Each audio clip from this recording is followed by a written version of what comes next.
A girl who cannot even hold the bow properly wants to become the world's greatest hunter. But as soon as she enters her teenage years, she is tasked to save her whole tribe. In the thick and beautiful forests of Amazon, there lives a 13-year-old girl named Ainbo. Every day she wanders around to practice her hunting skills, but hasn't improved a bit. Today is her sister Zumi's birthday, and Ainbo wants to bring a special gift for her. She aims for the most beautiful bird and sets up a trap which she believes to be foolproof. As Ainbo is waiting for the prey, she realizes that she hasn't placed the bait. She immediately grabs a worm and puts it in the trap, but accidentally gets caught in her own trap. Now she is hanging in the middle of the forest while Zumi is anxiously waiting for her. Zumi is the daughter of Huarinka, the chief of a village named Kandamo. For the past few months, the sea is getting filled with dead fish, and the village people, including Huarinka, have fallen sick. Huarinka believes that it is because of a curse, but the origin of the curse is unknown. Zumi has turned 13, and Huarinka took the responsibility of the village at this age, so he wants Zumi to do the same. Moreover, he is not healthy enough to handle the village. Zumi is feeling nervous, but her parents believe that she has all the qualities to become a great leader. The time for the ceremony is drawing near, but Zumi wants to wait for her sister. Atok, an arrogant man from the village, finds Ainbo, but instead of helping him, he makes fun of her. He reminds Ainbo that she is not Zumi's real sister. The chief's wife took pity on Ainbo after her parents' death and took care of her. After he leaves, two weird creatures named Vaka and Dillo reach there to help Ainbo. They claim to be her spirit guide, but Ainbo assumes that she is seeing things because of stress. When the spirits bring her down, Ainbo finally starts trusting them and takes them back to the village. All the people are gathered for the crown ceremony of Zumi. Huarinka takes off his royal necklace and puts it around his daughter's neck. Ainbo finally reaches there and decides to present the spirits as a gift to Zumi. But the spirits aren't allowed to be in public like this and do not come out when Ainbo calls them on stage. Everyone assumes that Ainbo is lying and she runs away in embarrassment. She meets the spirit guides in the forest again and they tell their actual reason for arrival. They came to help Ainbo save the village. The curse in the village is done by the forest demon Yakaruna. It can only be cured by a special root buried deep somewhere in the forest. Only Motello Mama knows where the root is. She is a giant turtle who carries the weight of the world on her shell. After hearing this all, Ainbo decides to tell everything to Zumi, and she invites her to meet the spirits, but Zumi refuses to believe that the spirits exist, and she forbids Ainbo from going to the forest. Ainbo gets sad and rushes to her adoptive mother Chuni, who calls her a special child. Ainbo's biological mother Lizeni also had special characteristics and used to see spirit guides. Even when she died, she appeared in Chuni's dream to tell her about Ainbo's location. Ainbo wants to hear more about her mother, but it is time to sleep. The next morning, she forces Zumi to accompany her to Chuni so they both can learn more about the spirit guides. Chuni is still on her bed. When Ainbo tries to wake her up, Chuni shows no response. Atok reaches there too and declares Chuni dead. He puts all the blame on Ainbo as she was the last person Chuni met last night. Moreover, he believes that Ainbo and her spirits are evil who brought curse to the village. Ainbo runs away and Atok asks Zumi to let him capture Ainbo. He believes that she used some black magic to kill Chuni and made Huarinka sick. Zumi refuses to believe this nonsense and tells Atok to leave immediately. Meanwhile, Ainbo hides in the forest and cries in helplessness. She notices a small turtle and remembers about Motello Mama, but she does not know how to find her. The spirit guides also return and help Ainbo to say goodbye to Chuni's soul. She cannot even attend the funeral while Zumi performs the ritual by herself and sends away her mother's body. Afterwards, she tells her father everything that Atok had said. Huarinka advises Zumi to act like the chief and do what she believes is right. The next morning, Zumi takes 2 guards and heads to the forest to stop Atok and bring back her sister. Ainbo wants to know more about the curse, but the spirit guides refuse to tell everything at once. They want Ainbo to complete this mission independently so she can learn more. However, they agree to give her hints and prepare her for the big journey. After walking for a while, Ainbo starts feeling hungry but cannot aim at the fruits on the tree. The spirits help her practice and also give her a special arrow. They continue their journey to the Grand River, which may lead to Motello Mama. On the way, she notices a bunch of guys from the modern civilization that are digging a huge pit. Suddenly, a blonde man in a white outfit comes near Ainbo. His eyes are glowing red and dark spirits are surrounding his body. He is possessed by the forest demon Yakaruna. Ainbo gets scared and runs away. The dark spirits keep following her and she ends up jumping in the river.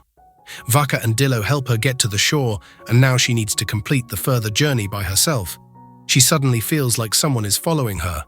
The next moment, Ainbo finds herself tied up. It was Atok who kidnapped her.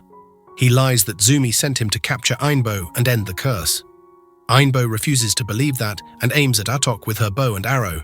She reminds Atok of Ainbo's mother, who was the fastest runner, the best hunter, and knew every part of the jungle. Atok loved her like crazy, but Lizini married someone else. He still holds the grudge and wants to take revenge from Ainbo. Realizing this, Ainbo prefers jumping down rather than getting caught by Atok. When she gets back into her senses, Ainbo finds a little turtle. It leads her into a secret oasis where a beautiful waterfall is flowing down. Suddenly, the ground starts to shake and the head of a turtle appears under the waterfall. It is Motello Mama, and she does seem to be carrying the world on her back. Motello Mama also knows Lizeni and Ainbo's favorite tree. Ainbo used to tell the tree all her stories. It feels like the tree has Lizeni's soul. Motello Mama reveals that the root Ainbo is looking for is under her favorite tree. Ainbo starts to doubt herself and believes that she is nothing more than a cowardly girl who desires to become the best hunter, but does not even know how to aim for the prey. Motello Mama comforts her and tells her that everyone in the world feels scared at some point, but the brave one keeps standing against their fears. Ainbo has to do the same. She is the last hope of Kandamo. Her favorite tree is a sacred one whose roots hold the power to change even the darkest hearts. But they can only be cut with a special blade made of moonstone. Fortunately, Ainbo does not have to go to the moon for that. She can find a moonstone on the volcano. A giant sloth named Peleho lives there. Ainbo must deliver him a sweet treat so he can agree to help her. Ainbo starts wondering what she can give to Peleho, but the spirit guides solve this problem as well.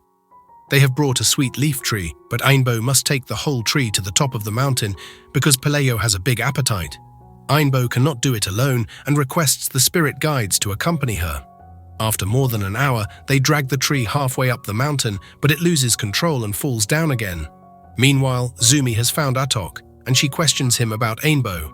Atok replies that they do not have to worry about Ainbo as he has made an even bigger discovery. Atok has met the mysterious white guy who introduces himself as Cornel DeWitt. He claims to be a scientist and a healer who creates medicines from plants. He even has the medicine to cure Zumi's father. In return, he just wants to know where he can find the gold which is used by Kandamo to make jewelry. Zumi immediately agrees and takes Cornel to her village. Back at the volcano, Ainbo and her spirit guides finally succeed in taking the tree to the top. There, Ainbo meets Peleho, the giant sloth. He seems to be a little moody at first, but gives away the moonstone as soon as Ainbo gives him the tree. Peleho also turns the stone into a dagger so it can be used to cut the roots. Peleho advises the villagers to return immediately as the volcano is about to erupt. Ainbo and Dillo uses Peleho's fan as a plane to fly away, while Vaka uses the long way as he is too fat to ride the wooden plane. They soon reach the sacred tree and Ainbo pulls out the dagger to cut the roots. Suddenly, she gets interrupted by Zumi, who informs her about Huarinka's recovery. Ainbo returns to the place to meet the doctor, but gets shocked to see that it is the man who is possessed by Yakaruna. Ainbo tells this to Zumi, but she refuses to believe anything related to demons or spirits. Zumi also threatens to banish Ainbo from the village if she keeps on taking like this. Ainbo walks away quietly, but Zumi warns her not to go to the forest again, otherwise she will not be welcomed back. Ainbo feels heartbroken and packs her things to leave Kandamo forever. Cornel also enters her room to see her helplessness, but Ainbo does not want to interact with him. After she leaves, Atok reaches there and sees the demon side of Cornel. He finally realizes that Ainbo was right, and he rushes to help her. Meanwhile, Cornel hypnotizes Zumi, and she orders the whole village to bow before Cornel. Atok meets the spirit guides and apologizes to Ainbo for not believing her. Together, they put the dagger on the sacred tree. It magically absorbs into the roots, and a figure forms in front of the tree. It is Lysini's spirit. She has been living in the tree and kept looking after her beloved daughter. Lysini asks for the golden-tipped arrow and uses her own magic to make it more powerful. Suddenly, they hear loud noises, the machines brought by Cornel to destroy the village and the beautiful forests. Lysini stands in front of the machines and orders them to leave the forest immediately. Cornel arrives and claims to be the new ruler of Amazon. Lisani calls him by the name Will and challenges him to hear the truth. Many years ago, Will came to the village as a young man, but most people hated him.